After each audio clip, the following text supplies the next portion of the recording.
नमस्कार, मैं हूं काव्या और आप सुन रहे हैं सुबह का ये विशेष news bulletin.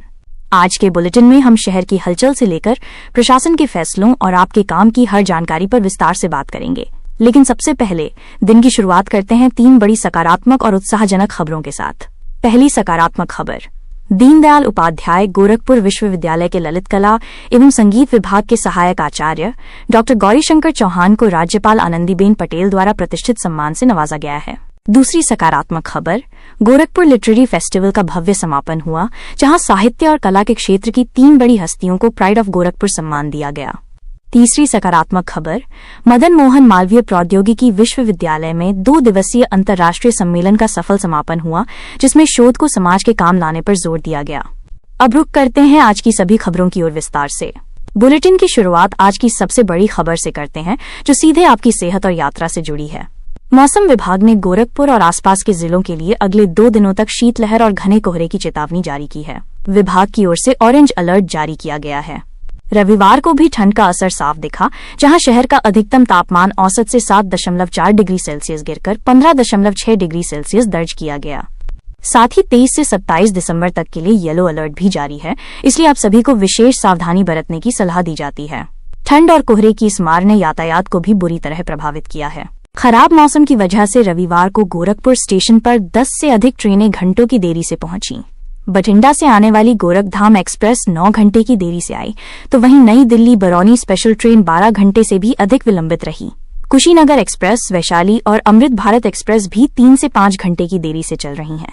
Darbhanga Lucknow train तो 19 घंटे की असाधारण देरी से चल रही है, जिससे यात्रियों को स्टेशन पर भारी परेशानी का सामना करना पड़ रहा है। हवाई सफर भी मुश्किल भरा रहा। दिल्ली, मुंबई, कोलकाता और बंगलुरु की कई उड़ानें अपने तय समय से 20 मिनट से लेकर 2 घंटे तक की देरी से उड़ी। मौसम की इस चुनौती के बीच शहर के शैक्षणिक और सांस्कृतिक जगत से कुछ गौरवशाली खबरें भी सामने आई हैं। दीनदयाल उपाध्याय गोरखपुर विश्वविद्यालय का नाम एक बार फिर गर्व से ऊंचा हुआ है। विश्वविद्यालय के ललित कला एवं संगीत विभाग के सहायक आचार्य डॉक्टर गौरीशंकर चौहान को राज्यपाल आनंदीबेन पटेल ने सम्मानित किया है।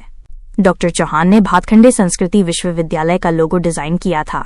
इस अखिल भारतीय प्रतियोगिता में 20 राज्यों के 451 प्रतिभागियों ने हिस्सा लिया था, जिसमें से मुख्यमंत्री योगी आदित्यनाथ ने डॉक्टर चौहान के बनाए लोगों का चयन किया।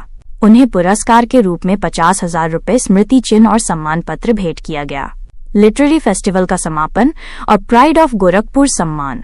गोरखपुर लिटरेरी फेस्टिवल का 2 दिवसीय उत्सव रविवार को संपन्न हो गया। इस दौरान साहित्य और कला की दुनिया के दिग्गजों ने अपने विचार साझा किए। कार्यक्रम में प्राइड ऑफ गोरखपुर सम्मान से 3 बड़ी हस्तियों को नवाजा गया, जिनमें पद्मश्री विश्वनाथ प्रसाद तिवारी, पद्मश्री रामचेत चौधरी और पद्मश्री डॉक्टर प्रवीण चंद्रा शामिल हैं। समापन समारोह में डॉक्टर हरिओम की गजल संध्या और गोरखपुर कथक केंद्र की प्रस्तुतियों ने श्रोताओं का दिल जीत लिया। इसी फेस्टिवल के एक सत्र में मशहूर उपन्यासकार सुरेंद्र मोहन पाठक ने बहुत ही गहरी बात कही। उन्होंने कहा कि एक लेखक भले ही बूढ़ा हो जाए, लेकिन उसके बनाए किरदार हमेशा जवान रहते हैं। उन्होंने अपनी लेखन शैली की सुरक्षा के लिए कानूनी लड़ाई का भी जिक्र किया। मदन मोहन मालवीय प्रौद्योगिकी विश्वविद्यालय में भी रविवार को 2 दिवसीय अंतर्राष्ट्रीय सम्मेलन का समापन हुआ।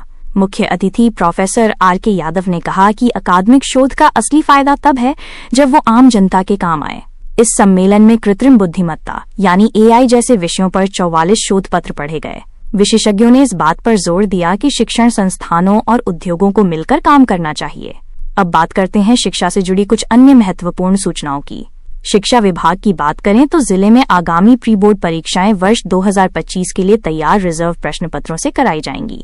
जिला विद्यालय निरीक्षक डॉक्टर अमरकांत सिंह के अनुसार जनवरी के दूसरे सप्ताह से शुरू होने वाली इन परीक्षाओं का मकसद छात्रों को बोर्ड परीक्षा के असली पैटर्न से रूबरू कराना है।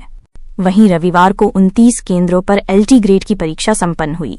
इस परीक्षा में गृह विज्ञान और कॉमर्स के 18,014 अभ्यर्थी रजिस्टर्ड थे, लेकिन लगभग 6,653 अभ्यर्थी अनुपस्थित रहे। परीक्षा देकर निकले छात्रों ने बताया कि गृह विज्ञान के प्रश्न काफी घुमावदार और कठिन थे। आइए जानते हैं शहर की कुछ नागरिक समस्याओं और प्रशासनिक कार्रवाई के बारे में। गोरखपुर के कई इलाकों में आज यानी सोमवार को 5 घंटे बिजली गुल रहेगी। राम जानकी नगर, राजीव नगर और इंडस्ट्रियल स्टेट गोरखनाथ फीडर से जुड़े इलाकों में सुबह 11 बजे से शाम 4 बजे तक बिजली की आपूर्ति बाधित रहेगी। विद्युत विभाग लाइन शिफ्टिंग और रखरखाव का काम करेगा। दूसरी ओर नेशनल हाईवे अथॉरिटी ने बाघागाड़ा ओवरब्रिज के नीचे बुलडोजर चलाकर अवैध दुकानों को हटा दिया है। हालांकि कुछ दुकानदारों ने विरोध किया, लेकिन अधिकारियों ने स्पष्ट कर दिया कि दोबारा अतिक्रमण करने पर कानूनी कार्रवाई होगी। देवरिया बाईपास पर बुद्धनगर कॉलोनी में सड़क चौड़ीकरण के लिए 13 मकानों पर लाल निशान लगा दिए गए हैं। यहां के निवासी बिना नोटिस और मुआवजे के इस कार्रवाई से नाराज हैं। वहीं औद्योगिक विकास के लिए भूमि अधिग्रहण के खिलाफ एकला बाजार, तालनवर और बाघागाड़ा के किसानों ने प्रदर्शन किया है। किसानों का कहना है कि वे अपनी उपजाऊ जमीन किसी कीमत पर नहीं देंगे और सोमवार को इस संबंध में अधिकारियों से मुलाकात करेंगे। बुलेटिन के इस अंतिम हिस्से में अब बात करते हैं अपराध और दुर्घटनाओं से जुड़ी खबरों की। गगहा में राष्ट्रीय राजमार्ग पर एक भीषण हादसा हुआ, जहां 100 किलोमीटर प्रति घंटे की रफ्तार से चल रही कार एक ट्रैक्टर ट्रॉली से टकरा गई। कार के परखच्चे उड़ गए, लेकिन एयरबैग खुलने से चालक की जान बच गई। वहीं सिकरीगंज में गैस सिलेंडर से आग लगने के कारण एक घर में रखा 2000 रुपये नकद और काफी सामान जलकर खाक हो गया। अपराध की बात करें तो शाहपुर पुलिस ने सरकारी नौकरी दिलाने के नाम पर ठगी करने वाले एक बड़े गिरोह का पर्दाफाश किया है। गिरोह के सरगना सुधीर कुमार मिश्रा को उत्तराखंड से गिरफ्तार किया गया है।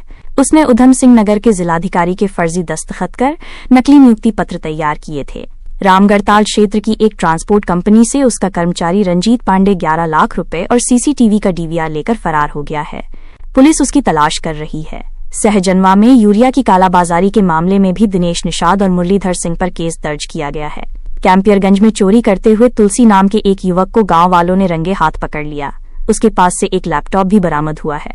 गोला क्षेत्र में छात्र सुमित पर हमला करने के आरोप में धर्मवीर और जयचंद यादव के खिलाफ मामला दर्ज हुआ है।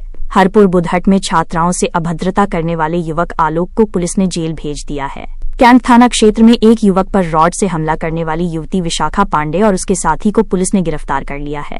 फर्जी IAS ललित किशोर जेल के अंदर भी बंदियों को जमानत दिलाने के नाम पर ठगने की कोशिश कर रहा है। जेल प्रशासन इसकी जांच कर रहा है। आज के बुलेटिन में बस इतना ही।